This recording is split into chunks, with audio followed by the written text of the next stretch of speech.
and Khabib really didn't like each other. Oh. That's you know, sometimes you're like, oh, we just selling the fight, but it seemed that it was a little more to it. Like Khabib sincerely and genuinely did not like Conor.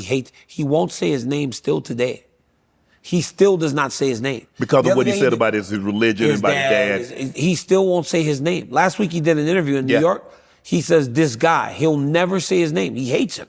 Dude, they're in the octagon and Conor goes, he whispers after the third round, after Khabib's, it's just business. Khabib goes, no, it ain't. No, it ain't. You don't mess with them dudes, man. Them Russian dudes different. And then when he had him, the ref had to do a little bit extra. DC, you saw that, DC. He wasn't gonna let him go. He was gonna put him to sleep, Shannon. He was holding him and he said, I kicked your ass. I kicked your ass. And he kind of was like, then he jumped over the fence. Yes. And tried to beat his team.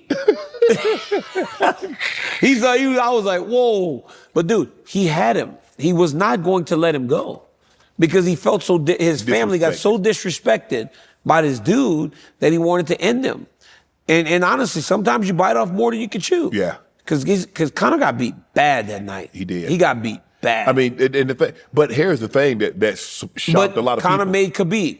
He really did make Khabib a bigger star. Yeah. Like we talked about, right. Me and Jones. Khabib went from, I think he had 2 or 3 million followers on Instagram. The next morning, 10 million. Wow. After that fight and all that happened. 10 million.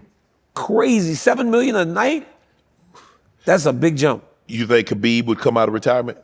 Khabib told me, we did a thing a while back where Khabib said they offered him $40 million to fight. He said no.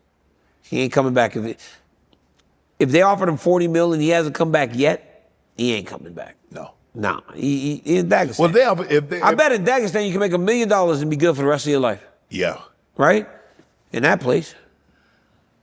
Well, if they offered Khabib $40 million, what did they offer Jon Jones to fight Aspinall? I think they offered, Jon said he wanted 30. And I think they got the money. They got 30 for him and he said no.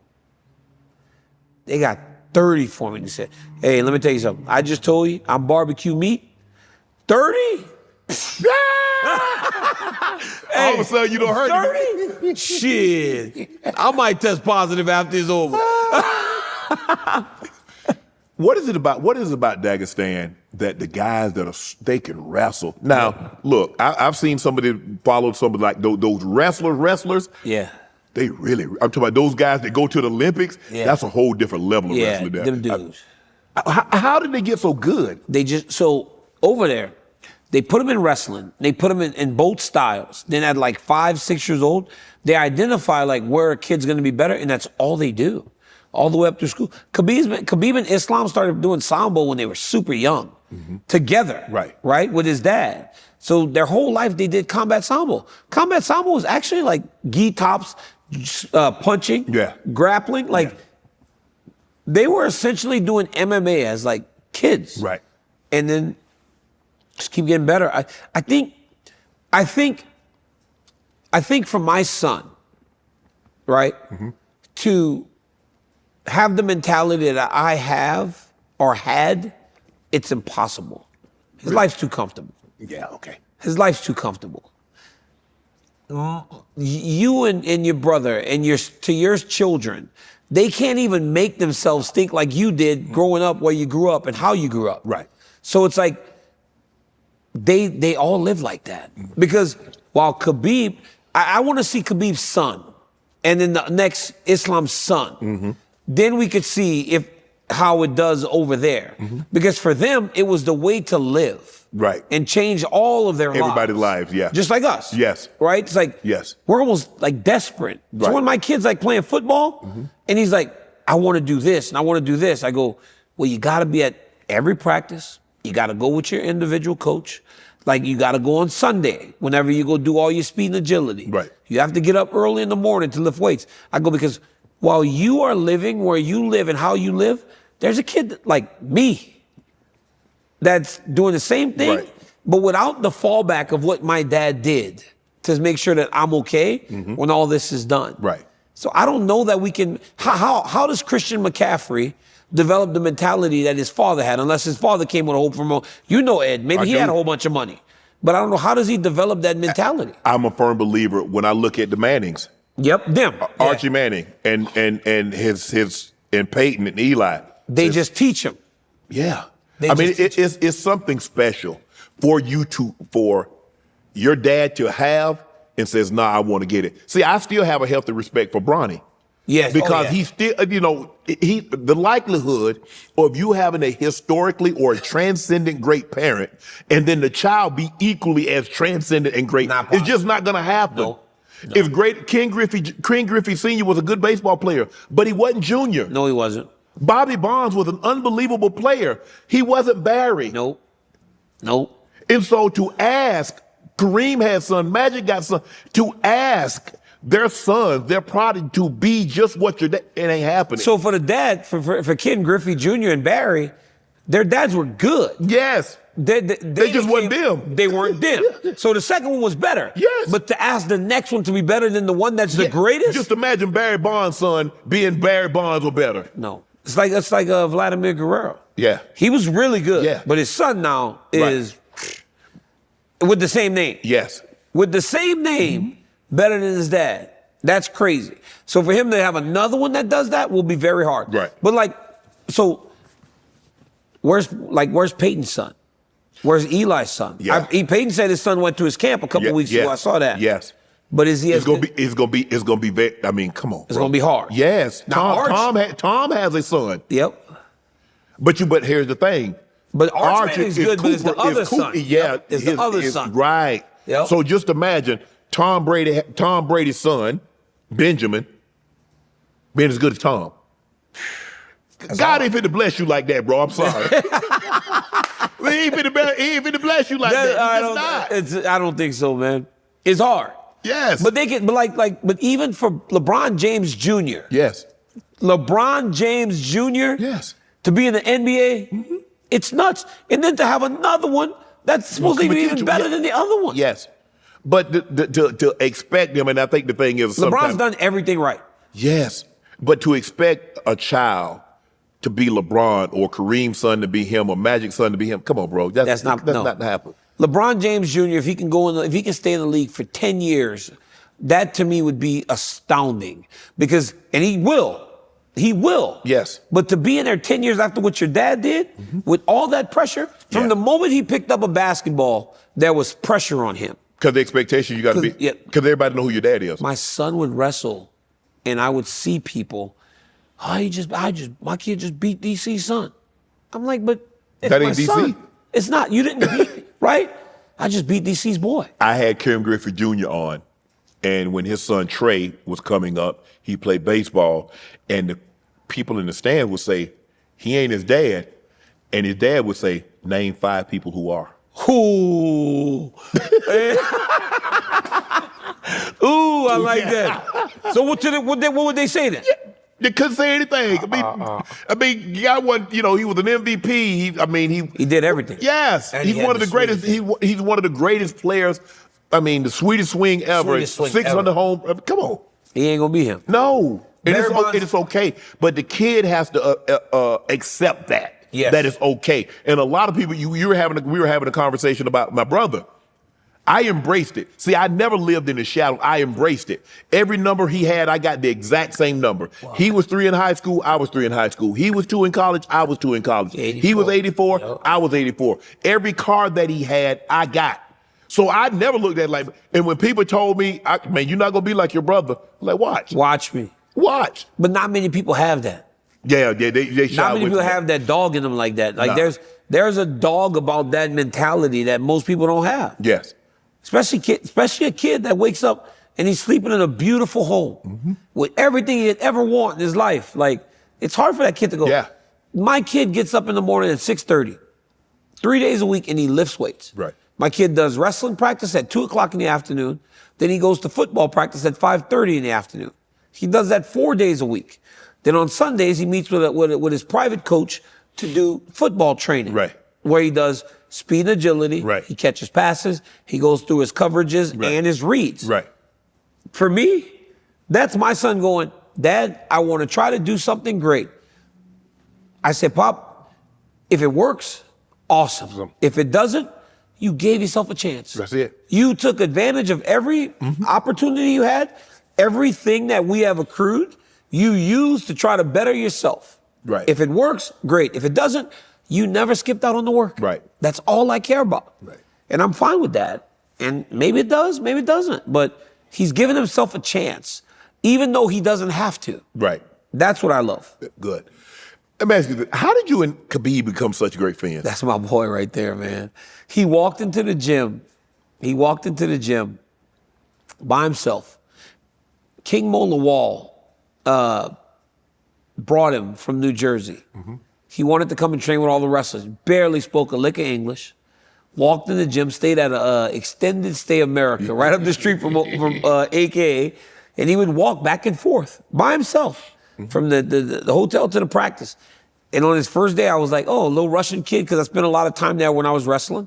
We started kind of talking a little bit, and it grew. And then I just understand how much of he's like a really good human being. Mm-hmm. He's a good person, real strong values, and he's the best. I think he's the best fighter ever. Really? I do. Yeah, I do. I saw a kid that came in there with limited striking. Mm-hmm.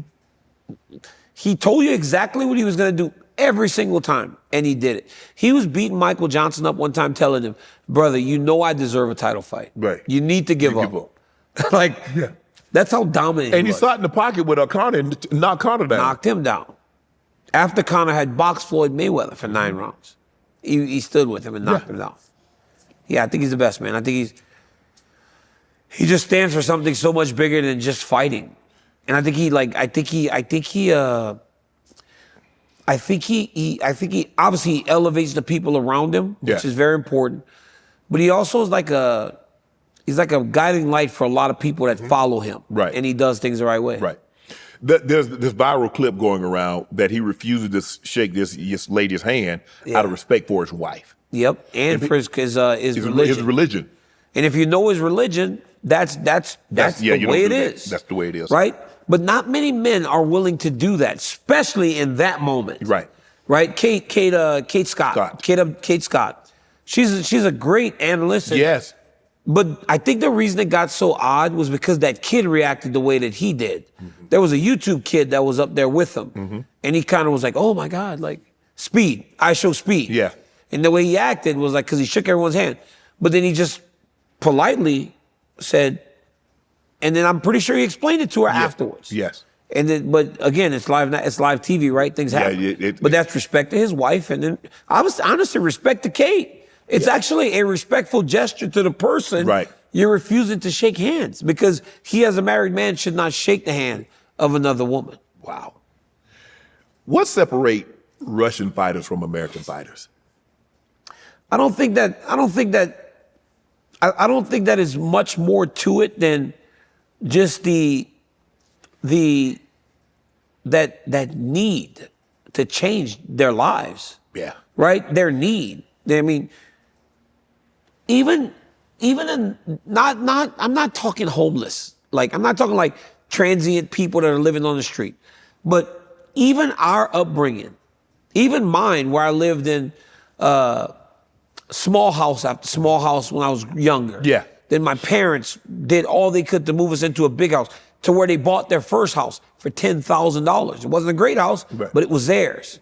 That's still better than what they have over there. They're like, it's all concrete, just concrete stuff. Mm.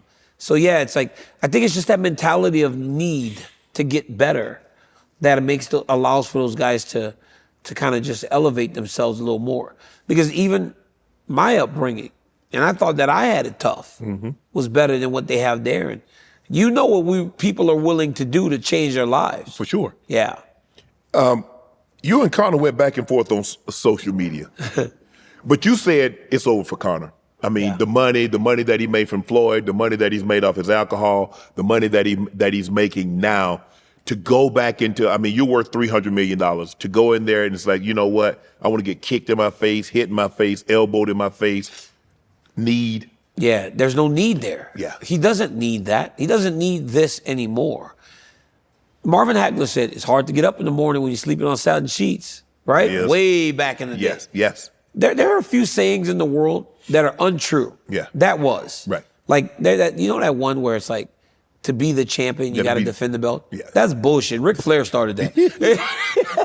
To beat a man, you got to beat the man. Yeah, Ric Flair started that, man. That's I'll beat the man that beat the man and be just as happy. Give me one belt. The moment they put that belt on you, you're the champion. Right. But fighters have actually believed that. Conor, it's and he's one of the biggest superstars in the world. Right. He can't walk into any room without everybody knowing who he is. Right. So the access he has, how's he going to look past all of that to go into a training camp to fight? Right. Especially if he wants to do it right. Jon retires, and everybody's like, hold on, bro. You retired, and then 2 weeks later, you talking about you in protocol again, testing protocol. Yeah. That pissed you off, didn't it? So when he retired, it didn't. I just wanted him I wanted to see him fight Tom Aspinall. I wanted to see him fight Tom Aspinall. Aspinall that good? He good, Shannon. He literally has everything you want in the heavyweight. He's big, he's physical, he can wrestle, he's fast. Michael Bisping once said to me, oh man, I'm telling you, he could be like Muhammad Ali of MMA. I said, man, you're going crazy. I said, you're a person that works at the company. You're a person that people take your opinion seriously. Seriously. You cannot be that strong on one side. He goes, I swear it's true. He's fighting a guy named Sergey who had knocked out 10 straight people. Nobody could go around with Sergey. Tom Aspinall knocks him out in a round. Walks into the thing and hugs Michael Bisping. I was like, I said, Bisping, I thought you were like his advocate. You advocating for this dude. But I'm like, he's actually that good. Right. And then he beats up on Curtis Blades. He beats everybody. And so when I think about it, I'm like, okay, now we get to see Jon. Because Jon and I did this thing called Counterpunch, where he sat on one side, I sat on the other with Joe Rogan. Yeah. And Jon said, it was crazy because we just hated each other so much. We were just talking. Right. Jon said to me, he said, at the end of the day, I'm better than you because I'm younger. He goes, you can't beat me in a basketball game. I go, well, that's debatable. He goes, you can't outswim me. You can't outrun me. He said, because every day you wake up, you're a day older, and you look in the mirror and you see a 36-year-old man, and I look in, I'm in my absolute prime. I'm 28. He said, you can't be better than me because the laws of life don't allow for a 36-year-old man to be better than a 28-year-old man when we're doing the same thing. Tom Aspinall is 30 now. Jon Jones is 38. I want to see it. I want to see it on the opposite side. Because he said, and he said, well, he should be favored because he's much younger. And I've heard you and other fighters say, well, you were whole time. The older guy gave you an opportunity. He dropped the ladder. So return the favor and give this guy. You don't think there's any chance that Jon can beat him? I do. That's the problem. I said, gun to my head, if I had to choose, I would probably say Jon Jones would win. Wow. It's all I've seen him do. I've seen him fight. He's right. He's everyone. This is always the next best guy. This guy's going to beat me. This guy's going to beat Jon Jones. And what does Jon do? He vanquishes him. He beats him. They said it about Gustafsson. They said it about Gustafsson. Said it about me. Said it about Rashad. Said it about Gone. Rampage. Said it about Cyril Gane. I mean, he dirtied Cyril Gane up. I mean, the man been away for 100 years and walked through Cyril Gane like he was like Cyril Gane was me. That was embarrassing, DC. DC, that was embarrassing. DC, that was embarrassing. I be trying to stay off of Cyril, man, because I like Cyril. When Cyril's on the ground and he looked at him I was like, he looked like he saw a ghost. He was so in awe of Jon that he couldn't even compete with him. I was like, bro, he about to fight for the world title again. Imagine if Cyril Gane win and Jon go, okay, I'm back. Yeah. Boy, that would piss somebody off. That would piss people off. Because if Cyril beats Tom, Cyril is that good. He is. He's that good. He could beat Tom Aspinall. No, but Dana ain't gonna let that happen. What if Jon's like, yo, yeah, all right. You know, Dana won't let that happen. Dana will not let Jon come back and fight Cyril Gane for the heavyweight title. He's like, no, you got to fight. That you would be the ultimate move of all time. I would laugh at that shit. I would be happy. Like, Jon, dude, you're cold for that one. Yeah.